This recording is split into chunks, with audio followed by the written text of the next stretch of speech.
7h42, l'édito politique avec vous, Olivier d'Artigol, ce matin. Bonjour Olivier. Bonjour. Vous revenez sur la conférence de presse d'hier de Jordan Bardella. On l'a déjà vu, bien sûr, tout à l'heure, notamment sur un plan économique.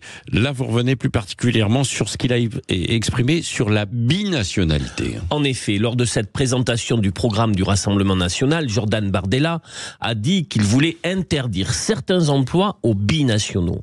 Oui, mais voilà, comme cela a pu lui arriver sur d'autres sujets, j'ai par exemple en mémoire les prix planchers pour les agriculteurs, l'expression du président du Rassemblement national a manqué de clarté.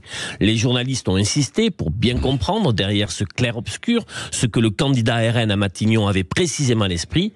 Alors, il s'est un peu mis à découvert en précisant que cela ne concernerait que des postes stratégiques exclusivement dans le domaine de la défense et de la sécurité. Oui, alors est-ce qu'il y a donc une clarification de la proposition RN sur cette question ?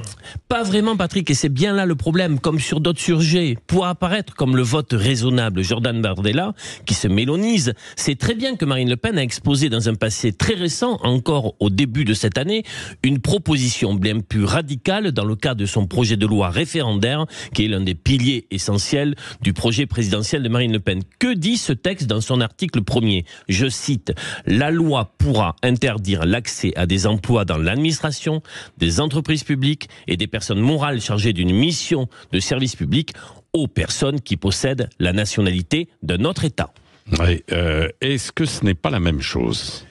Ici même, hier matin, au micro de Sud Radio, Jean-Jacques Bourdin a levé le lièvre face à son invité Louis Alliot, lui posant la question sur cette interdiction pour des binationaux d'accéder à des emplois publics. Le maire RN de Perpignan répond « Non ».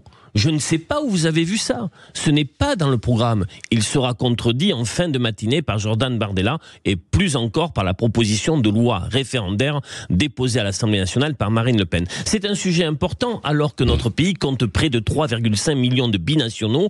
Dans la foulée de la conférence de presse de Jordan Bardella, des constitutionnalistes ont clairement rappelé que la binationalité n'existe pas dans le droit français. Un citoyen français l'est de plein exercice. Vous pouvez avoir d'autres nationalités. Cela n'est pas un obstacle pour exercer une activité professionnelle dans la fonction publique. Ce n'est pas une petite question, car elle pose celle de la citoyenneté. Faire le tri entre français et binationaux est tout simplement anticonstitutionnel. Qui est plus français que qui ? La France répond, nous le sommes tous à égalité, alors que la question identitaire est questionnée dans un climat de fièvre. Ernest Renan, lors d'une célèbre conférence à la Sorbonne en 1882, avait répondu « L'existence d'une nation est un plébiscite de tous les jours ». Voilà le vrai sujet, vertigineux et décisif pour notre avenir commun. Merci Olivier d'Artigol. Vous êtes d'accord ou pas d'accord avec ce qui vient d'être dit par Olivier d'Artigol ? Tiens, vous pouvez réagir 0826 300 300 ou sur les réseaux sociaux, puisque nous vous posons plusieurs questions sur les réseaux sociaux, notamment le RN. Est-ce qu'il a raison de renoncer à certaines mesures aussi de son programme ? Oui, non, sans avis. Et puis aussi sur la petite phrase d'Emmanuel Macron autour de la guerre civile et le résultat, dit-il, qui ne sera la faute de personne, mais ça sera la responsabilité des Français, a-t-il dit. Là aussi, j'attends vos réactions.